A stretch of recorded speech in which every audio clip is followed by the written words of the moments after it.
Hello guys, आज के lecture में डिस्कस करने वाले हैं मशीन लर्निंग एल्गोरिथम के टाइप्स। ठीक है कि मशीन लर्निंग एल्गोरिथम के कौन कौन से टाइप्स हैं, उन टाइप्स को अपन डिस्कस करने वाले हैं। ठीक है, तो इसकी जो टाइप्स को अपन कैटेगरीज के अंदर भी बांट सकते हैं, और जो मशीन लर्निंग के कौन कौन से टाइप्स हैं होते हैं, कितने प्रकार के होते हैं, इन सारे को अपन एक एक करके डिस्कस करने वाले हैं। ठीक है, तो देखिए सबसे पहले कि मशीन लर्निंग के जो फर्स्ट टाइप्स होते हैं सुपरवाइज मशीन लर्निंग एल्गोरिथम। ठीक है, क्या होता है सुपरवाइज मशीन लर्निंग एल्गोरिथम। ठीक है, यहाँ से अपन एक सिंपल सी डेफिनेशन समझ लेते हैं कि सुपरवाइज मशीन लर्निंग एक्चुअल में होता क्या है। ठीक है, उसके बाद जो भी अपन यहाँ पे पीडीएफ के अंदर जो भी डेफिनेशंस दी गई ही उसे समझेंगे। ठीक है, देखो सुपरवाइज लर्निंग में क्या होता है, सुपरवाइज मशीन लर्निंग में क्या होता है कि यहाँ पे एक टीचर की ज़रूरत पड़ती है। किसकी ज़रूरत पड़ती है? टीचर या गाइडलाइन या ट्रेनर की ज़रूरत होती है। क्या होती है कि जब अपन कोई स्टूडेंट्स है, स्टूडेंट को सिखाने के लिए किसकी ज़रूरत पड़ती है? टीचर की। ठीक है, किसी भी चीज़ को सिखाने के लिए किसकी ज़रूरत पड़ती है? ट्रेनर की। तो यहाँ पे एक गाइडलाइन की ज़रूरत पड़ती है। तो ये क्या कहलाता है? Supervise learning. मतलब कि उसे क्या मिल रही? गाइडलाइन मिल रही कि किसी के द्वारा वो सीख रहा है, मतलब नॉलेज ले रहा है। ठीक है, मतलब किसी स्पेशल ट्रेनर के द्वारा या फिर किसी भी टीचर के द्वारा स्टूडेंट क्या कर रहा है? सीख रहा है। तो मशीन भी क्या करती है? मशीन को सिखाने के लिए किसी न किसी एक ट्रेनर की क्या ज़रूरत पड़ती है। क्या पड़ती है? ज़रूरत पड़ती है। अब अनसुपरवाइज लर्निंग में देखें तो अनसुपरवाइज लर्निंग में क्या होता है कि यहाँ पे ट्रेनर की ज़रूरत नहीं पड़ती, वो किसी चीज़ को देख के सीखता है। जैसे कि यूट्यूब पे कोई यूट्यूब का एग्जांपल ले लेते हैं, तो हर कोई जब अपर उसके पास कोई ट्रेनर नहीं हो, कोई गाइड नहीं हो, तो वो क्या करता है यूट्यूब पे या फिर मतलब कि किसी चीज़ को देख देख के सीखना। मतलब कि एग्जांपल के लिए ले सकते हैं अपन यूट्यूब पे अपने पास कोई टीचर नहीं है, तो यूट्यूब से अपन क्या कर रहे हैं कि उसको हर चीज़ को देख के पढ़ रहे हैं। क्या कर रहे हैं? उससे यूट्यूब से पढ़ाई कर रहे हैं। तो अपने पास कोई गाइडलाइन नहीं है, अपन उससे क्या कर रहे हैं? उस चीज़ को देख के समझ के पढ़ रहे हैं। क्या कर रहे हैं? देख के समझ के पढ़ रहे हैं। ठीक है, तो उसी प्रकार यहाँ पे जो सुपरवाइज लर्निंग में क्या होती है कि यहाँ पे ट्रेनर की ज़रूरत पड़ती है, कि यहाँ पे एक सिखाने के लिए कोई व्यक्ति होता है। ठीक है, सिखाने के लिए क्या होता है? कोई व्यक्ति होता है, कोई ट्रेनर होता है, जिसके माध्यम से क्या करता है? मशीन को किस प्रकार से सीखना है। प्रोग्रामर होता है जो कि किस प्रकार से उसे प्रोग्रामिंग की जाए और वो किस प्रकार से काम करने लगे। ठीक है, तो ये यहाँ पे बताता है कि मशीन को मतलब कि किसी चीज़ को मशीन भी क्या करती है? देख के सीखती है, मशीन लर्निंग। ठीक है, तो यहाँ पे क्या करता है? ट्रेनर की ज़रूरत पड़ती है, प्रोग्रामर की ज़रूरत पड़ती है। इस प्रकार से किसी चीज़ को सिखाने के लिए कोई ना कोई एक ट्रेनर होता है। तो यहाँ पे सुपरवाइज मशीन लर्निंग के अंदर भी क्या होता है कि यहाँ पे किसी भी इवन प्रिडिक्ट कर सके। ठीक है, तो यहाँ पे इसकी डेफिनेशन समझें तो सुपरवाइज मशीन लर्निंग एल्गोरिथम इस प्रकार के एल्गोरिथम में मशीन अपने पास्ट में जो सीखा हुआ है उसे नए डेटा अप्लाई करता है। क्या करता है? जो पास्ट में जो पुराने डेटे हैं उसे क्या करते हैं? जिससे सीखे हुए हैं उसी से क्या करते हैं? नए डेटा का अप्लाई कर देते हैं। क्या करते हैं कि उसके बारे में और भी नॉलेज का एक्सपेक्टेशन करते हैं कि उस नॉलेज से और भी नई नई चीज़ें सीख सकते हैं। लेबलेट एग्जांपल का यूज़ करते हैं तो वो फ्यूचर इवेंट को प्रिडिक्ट कर सकें। ठीक है, अब यहाँ पे एक non training and data set को एनालिस से ये लर्निंग एल्गोरिथम एक प्रकार के इनफरेंट फंक्शंस पैदा करता है। क्या करता है कि जो भी ट्रेनिंग है, ट्रेनिंग डेटा सेट से क्या करता है? एनालाइज करता है और वो उसे सीखता है। क्या करता है?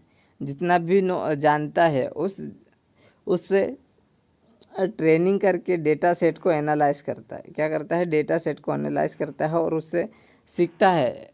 ठीक है, और इन्फरेंट एल्गोरिथम को फंक्शंस को पैदा करता है जो कि आसानी से प्रिडिक्शंस कर सके। क्या कर सके? प्रिडिक्शंस, यानी कि उसको समझ सके कि जो भी डेटा है, जो भी नॉलेज है, वो किस प्रकार से प्रिडिक्ट पढ़ सके, उससे किस प्रकार से सीख सके। तो आउटपुट वैल्यू विशेष में सिस्टम भी किसी भी नए इनपुट के लिए टारगेट प्रोवाइड कर देती है। क्या करती है? सिस्टम किसी भी नए इनपुट के लिए एक टारगेट प्रोवाइड कर देती है। उन्हें सफिशेंट ट्रेनिंग देने पर ये लर्निंग एल्गोरिथम भी निकले हुए आउटपुट को कंपेयर करती है। क्या करती है? मतलब कि इतना उसको ट्रेन कर दिया जाता है कि सफिशेंट है कि वो जो पहले से कोई डेटा है उससे क्या करता है, सीखने के बाद उसे कंपेयर करता है कि कितना वो करेक्टेड है, कितना इंटेंटेड आउटपुट है के साथ एरर को सर्च करता है, जिससे कि मॉडल को उसी हिसाब से मॉडिफाई कर सके। क्या करते हैं? उसी प्रकार मॉडल को वो क्या कर सके, मॉडिफाई कर सके। ठीक है, तो सुपरवाइज लर्निंग आप लोगों को समझ में आ चुका होगा। ठीक है, अब यहाँ पे देखेंगे कि सेकंड पॉइंट को देखते हैं, सेकंड टाइप्स को देखते हैं मशीन लर्निंग एल्गोरिथम का। तो अनसुपरवाइज मशीन लर्निंग एल्गोरिथम में क्या होता है कि जो सुपरवाइज लर्निंग एल्गोरिथम से क्या होता है, उल्टा होता है। क्या होता है? उल्टा होता है। अब अनसुपरवाइज लर्निंग में क्या होता है कि इसमें यहाँ पे ट्रेनर की कोई ज़रूरत नहीं पड़ती है, ना तो प्रोग्रामर की ज़रूरत पड़ती है। ठीक है, ये क्या करता है? सेल्फ स्टडी करता है। क्या करता है? सेल्फ स्टडी करता है, यानी कि खुद से पढ़ता है, किसी चीज़ को देख के प्रिडिक्ट करता है, या फिर इसके पास कोई भी ऐसा ट्रेनर नहीं है कि उसे सिखा सके, या फिर ऐसा कोई भी प्रोग्रामर नहीं है कि उसे बता सके। मतलब इसके पास कोई भी गाइडलाइन नहीं है। ये क्या करता है? किसी चीज़ को देख के सीखता है। क्या करता है? किसी चीज़ को देख के सीखता है, यानी कि एग्जाम्पल के लिए कि जैसे कि यूट्यूब है, यूट्यूब पे हर चीज़ मिल जाती है, तो वो क्या करता है? उस चीज़ से देख के सीखता है, मतलब उसी से पढ़ता है। कि स्पेशल गाइडलाइन नहीं है कि हर टाइम पे उसको रिक्रूटमेंट करे कि वो टाइम टू टाइम वो चीज़ें करे, लेकिन इसके पास ऐसे कोई भी सुविधा नहीं होती है। ये जब मर्जी पड़े तब करता है, या सीखता है या फिर नहीं सीखता है। ठीक है, तो मतलब किसी चीज़ को देख के सीखता है। ठीक है, तो ये अनसुपरवाइज लर्निंग में आ जाएगा। तो ये हमेशा सुपरवाइज लर्निंग का ऑपोजिट होता है। ठीक है, अब यहाँ पे देखते हैं कि इन एल्गोरिथम में का तब इस्तेमाल किया जाता है तब जब इंफॉर्मेशन इसे ट्रेन किया जाए ही क्लासीफाई हो, ना ही लेबलेड हो। कि मतलब उसको ट्रेन करने की ज़रूरत ही नहीं पड़े, और वो क्या हो, लेबलेड भी ना हो। ठीक है, मतलब उसको इस प्रकार से ट्रेन कर दिया जाए कि उसके पास कोई भी क्लासीफाई और लेबलेड नहीं है, मतलब कोई भी गाइडलाइन नहीं है, वो किसी चीज़ को देख के ही वो क्या करे, एक ट्रेन हो जाए। ठीक है, खुद से ट्रेन हो जाए।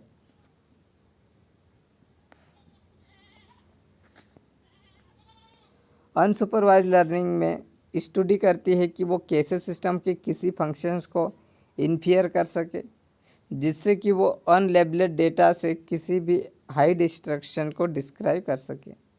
ठीक है, मतलब जो भी अनलेबलेड यानी कि उसके पास गाइडलाइंस वगैरह, इसके पास कोई गाइडलाइन वगैरह नहीं है, तो अनलेबलेड यानी कि उसके बारे में कोई भी नॉलेज डेटा, मतलब कि उस नॉलेज डेटा के बारे में उसको कोई भी नॉलेज नहीं है, फिर भी उस जो भी हाइड स्ट्रक्चर को क्या कर सके, डिस्क्राइब कर सके, समझ सके।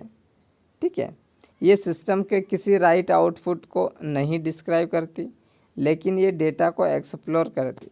क्या करती है? जो सही आउटपुट है उसे कोई डिस्क्राइब नहीं करता, लेकिन ये क्या करता है, डेटा को एक्सप्लोर करती है और उनके डेटा सेट से ये इन्फ्रेंस ड्रॉ करता है। क्या करता है?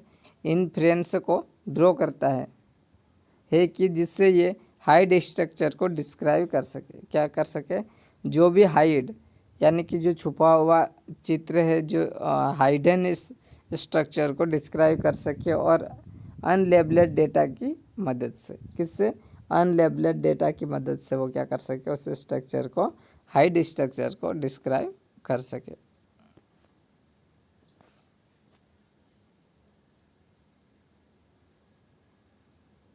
ठीक है, तो यहाँ तक आप लोगों को कोई भी डाउट नहीं आया होगा, ये सारी चीज़ें समझ में आ रही होगी। ठीक है,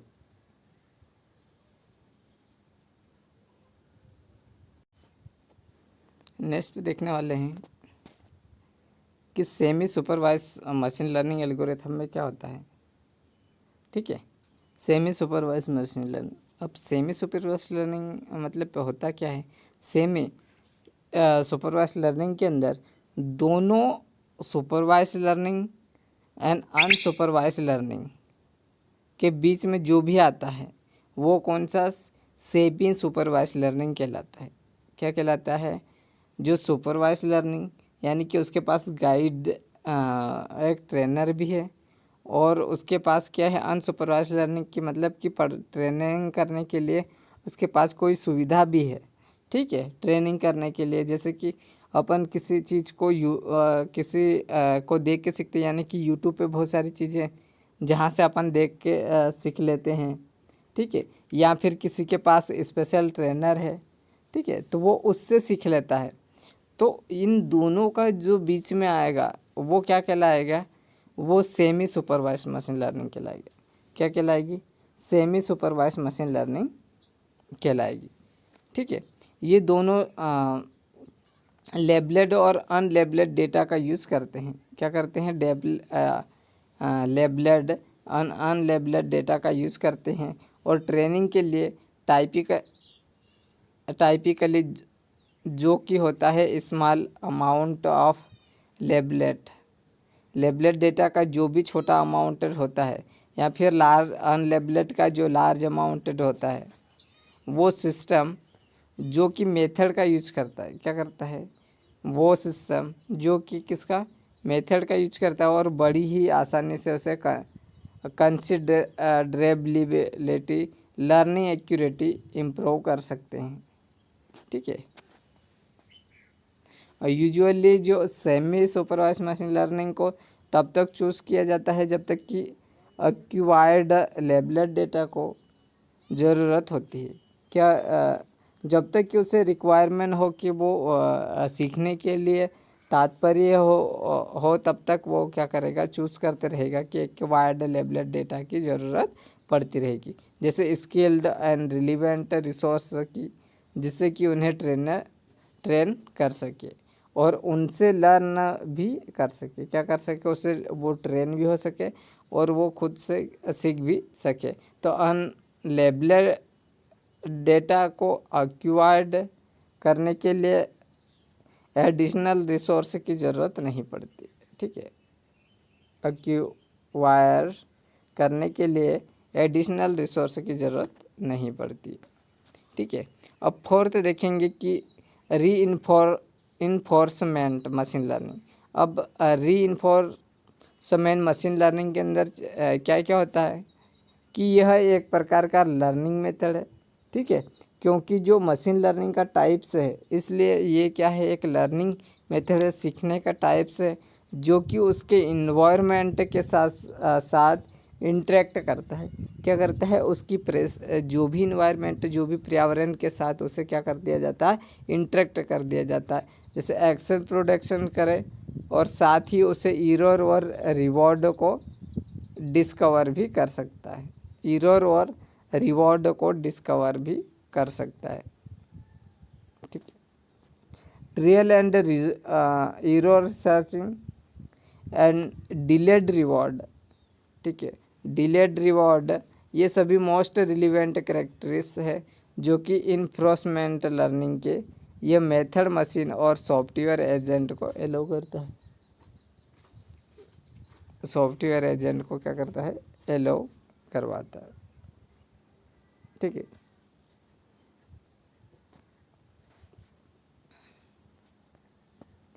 ऑटोमेटिकली किसी भी आइडिया बिहेवियर को डिटरमाइन करने के लिए जो किसी स्पेसिफिक कंस्ट्रेंट्स के भीतर हो, जिससे उसकी परफॉर्मेंस को मैक्सिमाइज कर देती। मतलब ऑटोमेटिकली क्या कर दे, उसके जो आइडियल है उसके बिहेवियर के साथ डिटरमाइन करने के लिए स्पेसिफिक कॉन्सेप्ट के अंदर क्या कर दिया जाता है, उसकी परफॉर्मेंस को बढ़ा दिया जाता है, बढ़ा सके, ठीक है, मैक्सिमाइज कर सके। और सैंपल रिवार्ड फीडबैक बहुत ही ज़रूरी होता है, ठीक है। सिंपल रिवॉर्ड में क्या होता है कि फीडबैक की ज़रूरत पड़ती है कि वो कितना सीखा है, ठीक है। किसी भी एजेंट के लिए वो लर्न कर सके कि वो कौन सा एक्शन बेस्ट है, इसी को री इन्फॉर्मेशन सिग्नल कहा जाता है, ठीक है।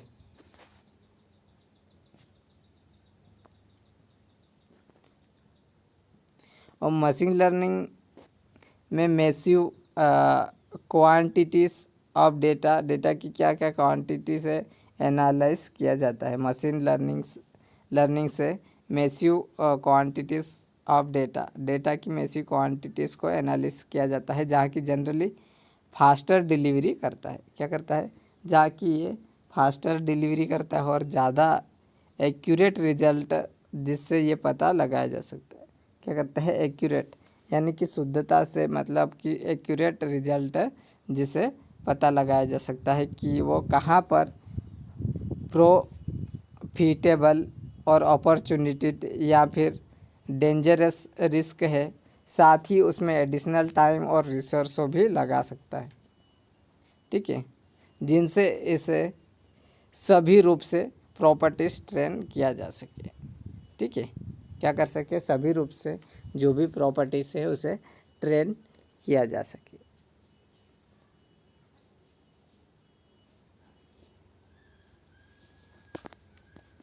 ठीक है, तो इसके सारे टाइप्स आप लोगों को समझ में आ चुके होंगे कि किस प्रकार से ये टाइप्स होते हैं और क्या क्या इनकी ज़रूरत पड़ती है, किस प्रकार से होते हैं, ठीक है। तो ये सारी चीज़ें उम्मीद करता हूँ कि ये लेक्चर आप लोगों को समझ में आया होगा, ठीक है। तो आज के लिए इतना काफ़ी है। नेक्स्ट लेक्चर में देखेंगे कि वो किस प्रकार से इसके जो वर्किंग है वो डिस्कस करेंगे और उसके बेसिस पे क्या क्या हो सकता है, वो सारी चीज़ें मशीन लर्निंग के जो लर्निंग की कैटेगराइजेशन रिक्वायरमेंट आउटपुट बेस पर उसकी कैटेगरीज के आधार पर क्या क्या रिक्वायरमेंट हो सकती है मशीन लर्निंग के लिए, तो वो अपन डिस्कस करेंगे। यहाँ पे थोड़ा सा मशीन लर्निंग की जो कैटेगराइज रिक्वायरमेंट आउटपुट के बेसिस पर है, उन चीज़ों को उसकी कैटेगराइज क्या क्या हो सकती है वो भी डिस्कस कर लेते हैं, ठीक है।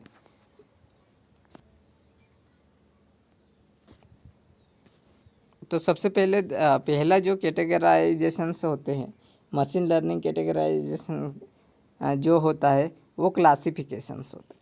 क्लासिफिकेशन में क्या होते हैं, जब इनपुट को टू या मोर क्लासेस को डिवाइड कर दिया जाता है, मतलब दो या दो से अधिक क्लासेस को क्या कर दिया जाता है, डिवाइड कर दिया जाता है, तो ये क्या कहलाता है, क्लासिफिकेशन।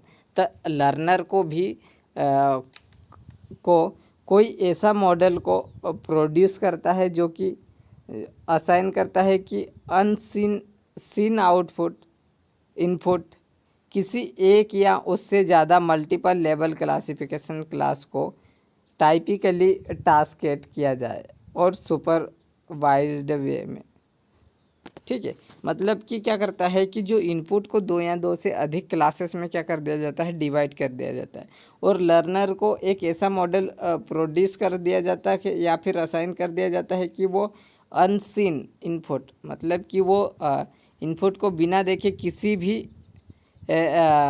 मल्टीपल लेवल क्लास को टाइपिकली ट्रैकलेट किया जाए, ठीक है। किस में, सुपरवाइज लर्निंग की, मतलब कि उसके पास क्या हो, ट्रेनर हो और उसके द्वारा वो क्या कर दिया जाता है, क्लास को डिवाइडेड कर दिया जाता है दो से और मल्टीपल क्लासेस को टाइपिकली ट्रैकलेट किया जाए।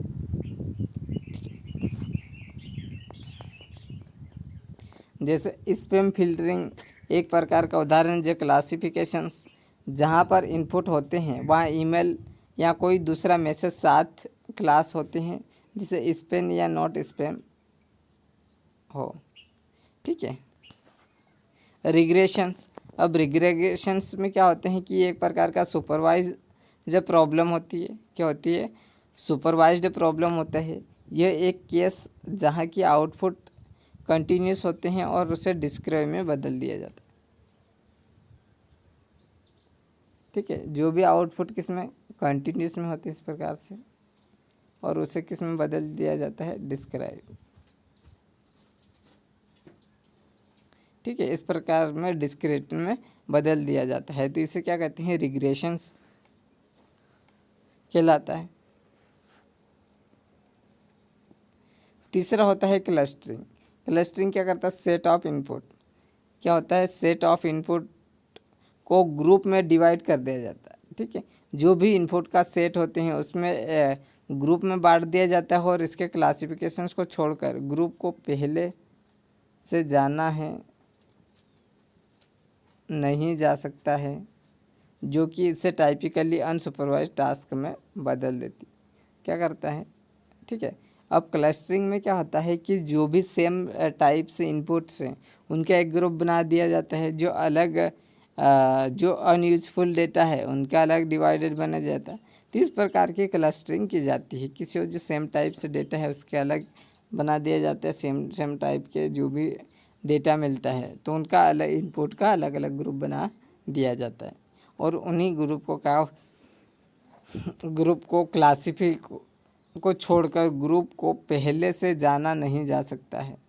ठीक है, ठीक है, उस ग्रुप को पहले से नहीं जाना जा सकता, उसकी क्लस्टरिंग करने के बाद ही वो जान सकते हैं कि ये ए ग्रुप है, ये बी ग्रुप है, सी ग्रुप है, और उसके ए ग्रुप के सेम अक्षर सेम डेटा रहेंगे, बी अक्षर में सेम उसी के रहेंगे, सी के अलग रहेंगे।